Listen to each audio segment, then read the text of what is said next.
Assalamualaikum warahmatullahi wabarakatuh. Sudahkah menanam hari ini?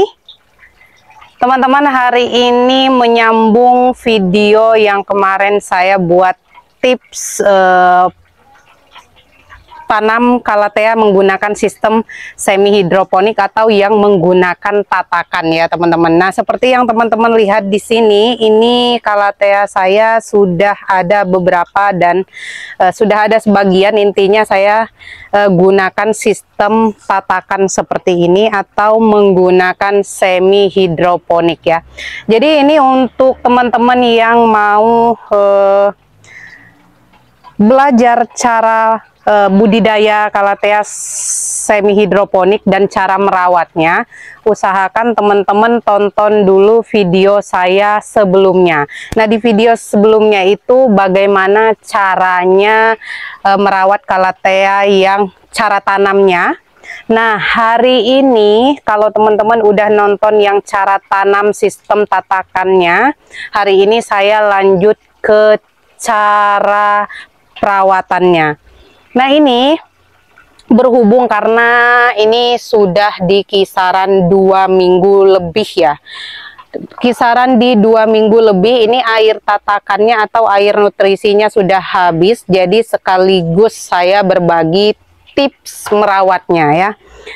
Jadi sebelumnya di sini untuk cara perawatannya itu jelas berbeda dengan cara yang biasanya.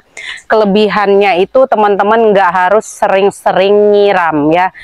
Nah, ini juga saya nyiramnya itu hanya bagian tatakannya aja ya.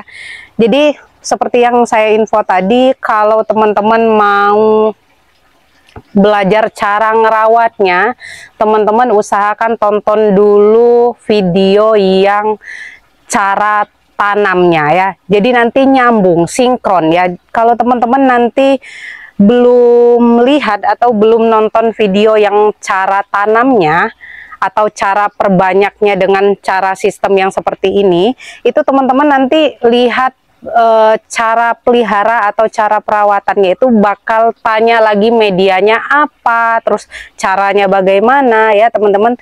Jadi kalau udah nonton video cara tanamnya, nanti bisa nyambung ke cara perawatannya. Nah, oke, langsung saja karena ini sudah habis ya air tatakannya itu. Teman-teman boleh siap air ya. Ini saya siapkan air kurang lebih di ember seperti ini. Nah, boleh teman-teman gunakan air tatakan harmonik ya, tatakan harmonik. Kalau tatakan harmonik ini untuk satu ember besar ini saya gunakan di 5 tutup ya, 5 tutup. Nah, berhubung karena 2 minggu yang lalu saya sudah pakai yang ini, saya mau info buat teman-teman boleh pakai AB mix ya. Nah, untuk AB mix ini juga teman-teman boleh tonton videonya di video saya sebelumnya, itu cara menggunakan atau cara pengaplikasian AB mix ya. Oke, langsung ya teman-teman, ini sudah saya siapkan airnya. Sudah saya siapkan airnya di kurang lebih 20 sampai 25 liter air ya. Untuk AB mixnya itu ada 2 macam ya. Ada 2 macam, ada yang warnanya seperti ini, ada yang warnanya hijau seperti ini. Ini dicampur ya. Untuk yang hijaunya, 5 tutup.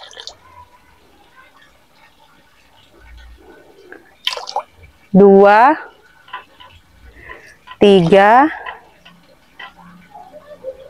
4, 5 ya. Nah, yang hijaunya ini 5 tutup. Terus yang merahnya ini juga 5 tutup. Usahakan sebelum pakai seperti biasa, pupuk apa saja kalau yang berbentuk cair, lakukan kocok terlebih dahulu ya. 1, 2, 3, 4, 5.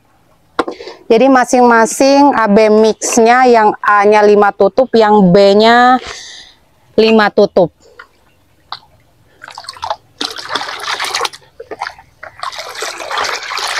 Nah ini juga teman-teman di rumah bisa gunakan NPK ya. Tapi saya mau informasi kalau bisa carinya yang organik, nggak harus hormonik ya. Tidak harus produk NASA, merek apa saja yang teman punya di rumah, intinya organik. Saya sarankan untuk organik, supaya nanti kalau kita pakai sistem tatakan seperti ini, ketika kita angkat airnya netes ke daun. Nah ini ya, kalau menggunakan yang kimia ya, kimia merek apa saja, ketika kena tetes daunnya itu akan mengering. Jadi usahakan menggunakan yang organik. Nah kalau AB mix ini kimia ya, kalau yang hormonik ini organik ya. Jadi pokoknya semua pupuk ya, semua pupuk tetap ada kelebihan dan juga ada kekurangannya biasanya. Kalau organik itu prosesnya pelan tapi dia aman. Tapi kalau untuk yang kimia prosesnya cepat tapi kadang rentan gosong daunnya ya. Oke, lanjut fokus ke tujuan utama, karena ini air nutrisinya sudah mulai habis. Jadi ini sudah saya larutkan tadi AB mixnya. Tinggal dikasih ya teman-teman. Nah untuk teman-teman yang tanya, Kak untuk dosisnya itu tadi 5 tutup A, 5 tutup B ya, di mix atau dicampur, namanya juga AB mix ya, bisa menggunakan apa saja. Nah untuk pemberiannya secukupnya ya teman-teman, secukupnya, boleh 1 gayung, boleh 2 gayung, intinya ini sudah terlihat seperti ini ya, sudah tergenang atau sudah terendam potnya.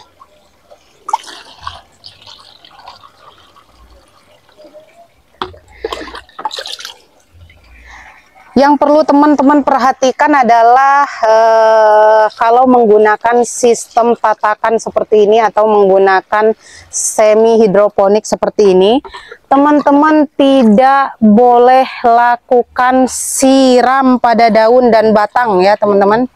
Tidak boleh siram bagian daun dan batang. Jadi intinya yang teman-teman harus lakukan adalah hanya tambahkan air nutrisinya saja.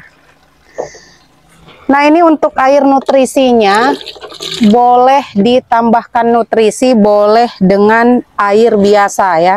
Jadi nutrisi ini tujuannya adalah untuk menyuburkan atau percepatan pertumbuhan ya. Jadi sama kayak kita manusia ya, butuh makan, butuh suplemen kesehatan ya. Ya hanya diberi air tatakan seperti ini.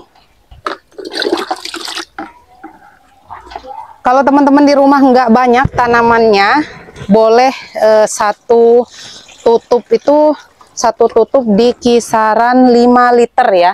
1 tutup A, 1 tutup B di air 5 liter ya.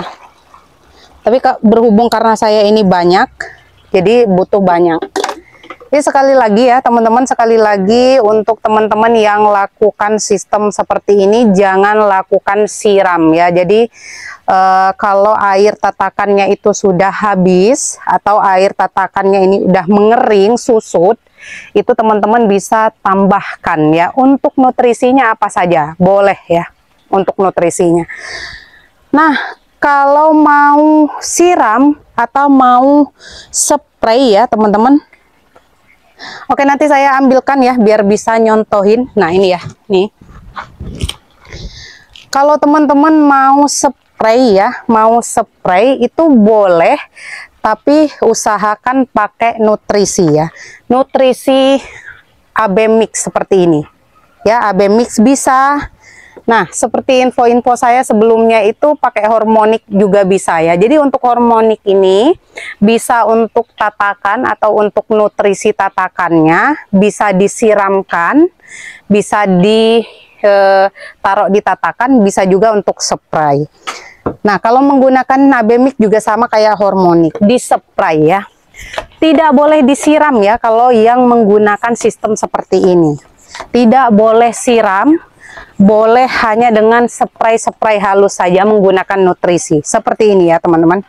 Tuh, spray halus saja. Dan lakukan spray yang seperti ini di pagi hari atau di sore hari. Nah, seperti itu ya teman-teman, kurang lebih. Nah, seperti ini. Cukup spray halus saja ya. Jadi intinya kalau air yang ditatakannya seperti ini, diibaratkan kalau kita manusia itu adalah makanannya ya, makanannya atau nutrisinya. Di spray-spray seperti ini ya, selain dari mandi, minumnya ya, minumnya biar tidak dehidrasi ya. Jadi tetap dari daun itu ada nutrisinya, dari tatakan juga ada nutrisinya ya. Tidak boleh seperti ini ya teman-teman. Tidak boleh disiram seperti ini ya. Nah, kalau sudah menggunakan air tatakan, itu tidak boleh disiram mengguyur seperti itu. Cukup dispray-spray aja yang seperti yang saya contohkan tadi. Lalu kapan saja boleh disiram ya, atau boleh dispray. Nah, itu kalau kita mau kasih nutrisinya aja. Misalkan mau pupuk penyubur, atau kita mau kasih pencegahan hama ya, kutu, walang-walang seperti itu ya. Pokoknya hama pengganggu tanaman.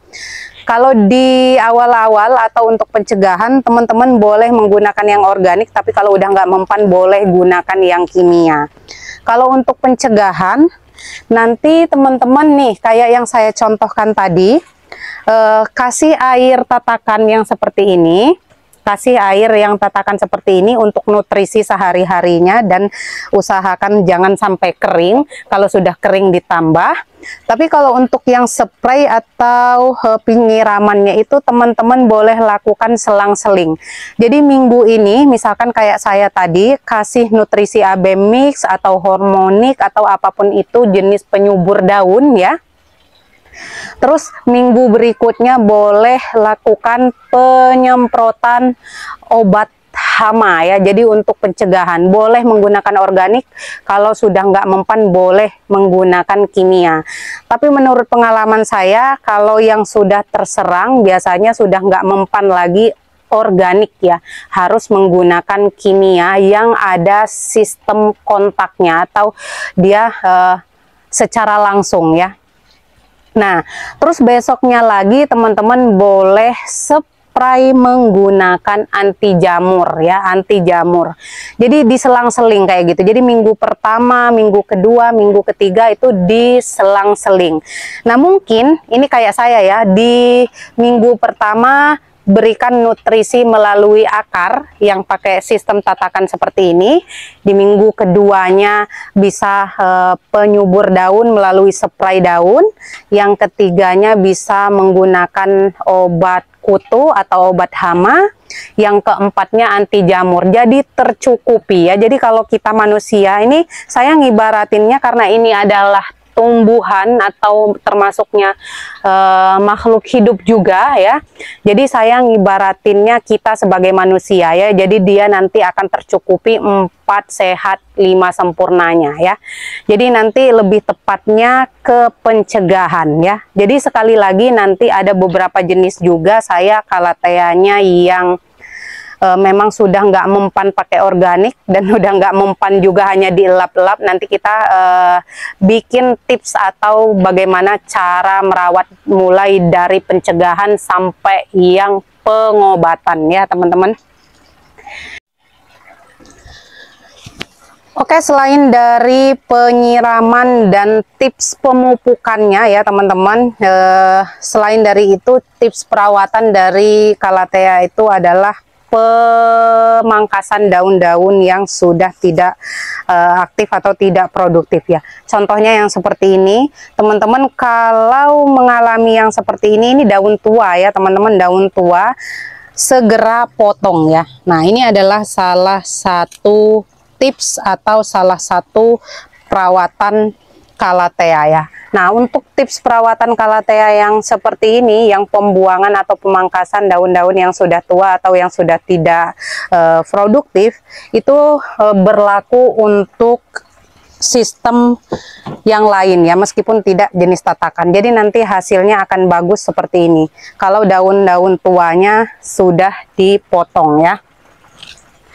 Atau juga yang seperti ini ya teman-teman, ini yang seperti ini biasanya masih proses adaptasi. Untuk daun yang mudanya yang busuk seperti ini, usahakan bisa teman-teman buang ya, karena supaya nanti tidak menular atau tidak menyebar ke bagian daun yang masih sehat. Ini prematur ya, bahasanya dalam tanaman itu gagal tumbuh atau gagal mekar daun ya, ini daun seperti itu ya teman-teman. Nah, berlaku juga untuk jenis-jenis yang aglonema seperti ini. Ini daun-daun tua yang seperti ini, biasanya daun-daun pancing, itu usahakan teman-teman buang ya. Dan rajin-rajin ngecek kutu di bagian belakang daun. Biasanya untuk pemberian obat kutu atau obat hama itu kenapa usahakan sampai ke belakang-belakang daun, karena biasanya hama itu senang ya, senang hinggap di bagian belakang daun. Kalau untuk yang teman-teman masih sayang ya, masih sayang ini yang seperti ini, misalkan masih sayang untuk mangkas daunnya semua yang seperti ini. Nah ini ya, ini Gregor saya, ini daunnya kering. Tapi kalau teman-teman sayang mau buang, karena ini untuk teman-teman yang jualan ya, sayang ini ya teman-teman, sayang kalau mau dibuang, karena nanti otomatis berkurang untuk daunnya, jumlah daunnya.